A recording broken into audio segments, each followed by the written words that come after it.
Tonight, the Mid-Michigan community honors the victims of the Bath school bombings that claimed the lives of 38 school children and 5 adults. That disaster happening 95 years ago today. News 10's Jace Harper was at that memorial tonight. And Jace, how are those victims being remembered?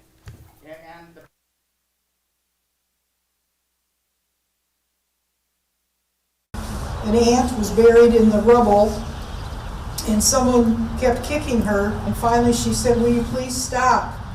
And then they did stop. The problem is they stopped because they died.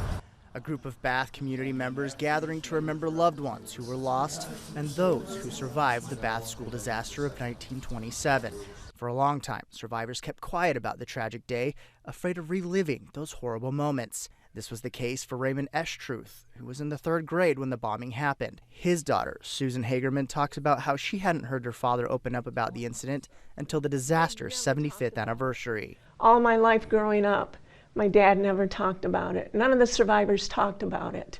And then in 1997, they had a 75-year anniversary celebration. Afterwards is when people started opening up about it. It's like that was kind of a healing balm. Quite often he would cry when he talked about it. It was so upsetting. After her father finally opened up, he recounted to Hagerman the events of that morning. He said the floor went up and the ceiling came down, and my dad was buried under a bunch of rubble. He said he could see a little peephole. He laid there for a while and called the janitor's name, asking for help, and nobody came. Finally, they found him, they uncovered him. He had dust, debris, just everything, just all over him. His hair and his eyebrows were all singed. His ears and his mouth and his nose were full of dust and all the stuff that goes with explosion. 95 years later, it's a story that goes untold.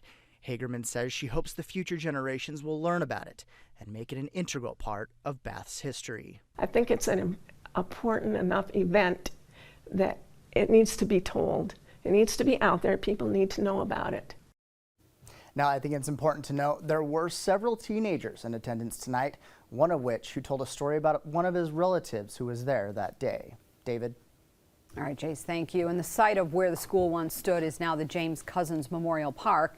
That's where a dome from the original school still stands.